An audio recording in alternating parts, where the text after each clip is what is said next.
මේ පළාතේ ගැමියන්ගේ බොහොම වටිනා කියන කාරණා මේවා හංසුනොතින් මේවා ගලව ගන්නත් ලේසි. මේවා ගලවගෙන තමයි උන් තාප්ප වලට තවන්නේ. දැන් මෙහි බලකොටු බඳිනකොට ඔය ලන්දේසින් ප්‍රධාන කොටම පෘතුගීසින් ඔවුන්ගේ බලකොටු වලට පිටියට ගත්තෙත් මේ ගල්ම තමයි. මේවා පරිහරණය කරන්න ඉතාම පහසුයි. නමුත් ශක්තිවන්තයි. කොහොම කාලයක් පවතිනවා. සතවර්ෂාධික කාලයක් තිස්සේ වැවිච්ච කොරල් පරණ මේවා. ඒ නිසා මේවල ශක්තිය වැඩි, බර අඩුයි.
අමන් කල්ල පාඹු කල්ල මේක හඳුන්වන්නේ මේ ඩෙල්ෆ් වාසී නිලස. අමන් කල්ල කිව්වේ මේ අමන් කෝවිල අසල තියෙන ගල, කල්ල කියන ගල.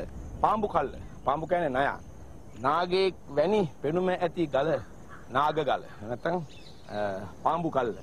කොහොම නමුත් අපේ අය මේක හඳුන්වන්නේ ලියලන ගල කියලා. එතන විශේෂයි. මේ ගල ලියලනවලු. දැන් අප අර මෙහි ඉස්කෝල හාමිනේ කෙනෙක්ව විමසලා මමත් මගේ නිලධාරි මිතුරත් අහලා බැලුවා. ඔවුන් කියන්නේ මේ ගල කුඩා කාලේ දැක්කට වඩා දැන් ලොකුයි කියලා. මේ හිරිගල් එහෙම ලියලන්න පුළුවන්. ඒ නිසා මේ ගල ලියලන ගල වීම නිසා, නයිපෙනේක හැඩය තියෙන ගල නිසා, මේ කෝවිල අමන් කෝවිල ඉදිරිපිට තිබෙන ගල නිසා මේ බැඳුම් පිදුම් කරනවා. ඒ නිසා මේ ගලේ ඇති විශේෂත්වය, පෙනුම, ලියලන ක්‍රියාවලිය මේ සියල්ල හේතු කොටගෙන ඩෙල්ෆ් වාසී බැතිමතුන්ගේ මේ ගෞරවයට පාත්‍ර වී තිබෙනවා. ඩෙල්ෆ් වාසීන් බොහෝ විට හින්දු සහ කතෝලික, ක්‍රිස්තියානි ආදී නිකායන් වලට අයිති බැතිමතුන් තමයි බොහෝ දෙනෙක් සිටින්නේ. මේ පූජා භූමියක් ලෙස තමයි හැඳින්වෙන්නේ. ඩෙල්ෆ් දෙවියන්ගේ දූපත ලෙස. ඒන් බොහොම ආනිසංස තිබෙන ලෙස තමයි වුන් හඳුනාගන්නේ. ඒ නිසාම මේ ගලේ හැඩයත්, ඒ ගලේ ස්වභාවයත්, මේ හිරිගලක වැවෙන ගතියක් මුල් කරගෙන මෙය කෝවිලක් ඉදිරිපිට පැවැත්වෙන දේව විශ්වාස, දේව ඇදහිලි සඳහා භාවිතා වෙනවා. අමන් කල්, පාඹු කල්, ලියලන ගල.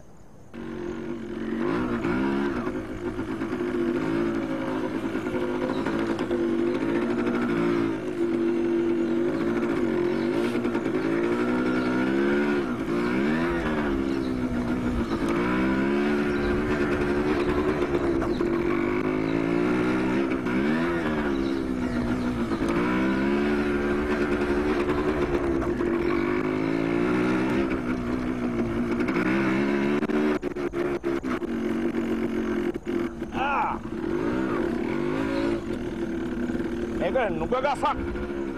නුග ගසක්ද? නුග ගස් පොල්ලක්ද දන්නේ නැහැ. අද විශාල නුග peeruවක්. සමහර විට තනි ගසක් වෙන්නට බෑ. විශාල නුග peeliයක් එක කැමරට හැදිලා. බලන්න බෑ ලස්සනද. තාම හෙවණයි. මේක ඇතුලෙන් ඇවිදින්න නෙමෙයි. මොටර් බයිසිකල් පදින්න නෙමෙයි. මේක ඇතුලේ පොඩි ගෙයක් හදාගන්න හිතෙනවා. ඒ තරම්ම විශාල නුග ගොල්ලක්. මේ තරම් විශාල නුග ගොල්ලක් දුටුවමයි. ඒකයි මේ පාරෙන් පල්ලෙහාට පැනලා මේ නුගේ හොයාගෙන ආවේ. මෙහෙම නුගයක් දකින්න හම්බෙන්නේ නැහැ. ඒක කෝවිලක් තියෙනවා. ඒ කෝවිල පිටිපස්ස තමයි මේ නුගේ තියෙන්නේ. ඒ නිසා දේවයන්ගේ හිලි විශ්වාසවලට මේක මුද සංහිඳයක්.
නායක හමුදාවේ අජානීය මෝටර් බයිසිකල් එක නැගලා මේ පැදගෙන ආවේ ඩෙල්ෆ් දූපතේ නැගෙනහිර මුහුදු සීමාව.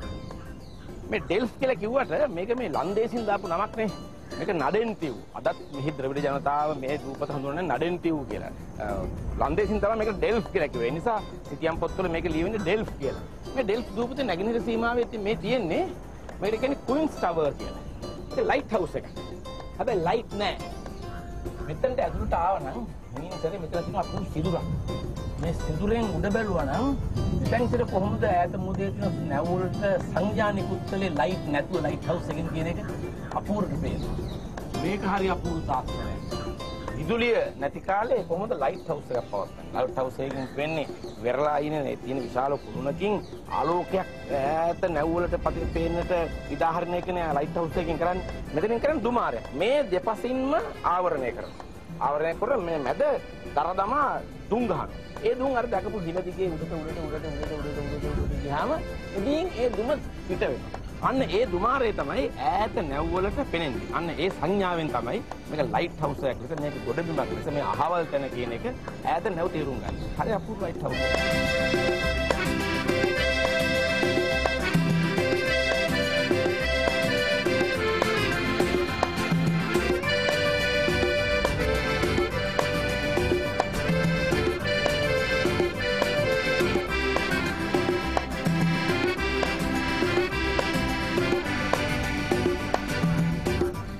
වර්තමානයේ ඩෙල්ෆ් දූපතේ වාසීන්ගේ ප්‍රධාන ආගම බවට පත් වෙන්නේ හින්දු, කතෝලික සහ ප්‍රොටෙස්ටන්ත ක්‍රිස්තියානි දහම. නමුත් අතීතයේ මේ බිමේ බෞද්ධ සිද්ධාස්ථාන තිබූ බවට සාක්ෂියක් සාධකයක් තමයි මේ පෙනෙන්නේ. මේ කවාකාර ගොඩනැගිල්ල චෛත්‍යයක් විය හැකි බවට හොඳටම විශ්වාස සහගත සාධක තිබෙනවා. නමුත් ඒ ඉතා පැරණි යුගයේ අනුරාධපුර පොළොන්නරුව ආදී යුගයක දෙයක් වෙන්නට බැරි බවත් මේ ලන්දේසින් මෙහි බලකොටු ඉදි කරන්නට පටන් ගත්තායින් පසු මේ හිරිගල් ගල් බවට පත්කොට උන් ගොඩනැගිලි ඒ වාස්තු විද්‍යාව ආරම්භ කරාට පස්සේ ඉන් පසු ගොඩනැගිච්ච විහාරයක් හෝ චෛත්‍යයක් හෝ ආරාමයක් පිළිබඳ පුරාවස්තු තමයි මේ ඉමේ හැමතැනම පත් වෙන්නේ. මේ එහා මුහුද කිට්ටුවෙන් තවත් මේ බඳුම මිට වඩා කුඩා චෛත්‍යයක පාදමක් ආකෘතියක් දැනගන්නට ලැබෙනවා. 16 වෙනි සියවසේ පෘතුගීසීන් සහ 17 වෙනි සියවසේ ලන්දේසීන් ලංකාවට බලපවත්වන විට මේ උතුරේ තියෙන යාපන අර්ධද්වීපයේ අසල තියෙන දූපත් වලට ඒවා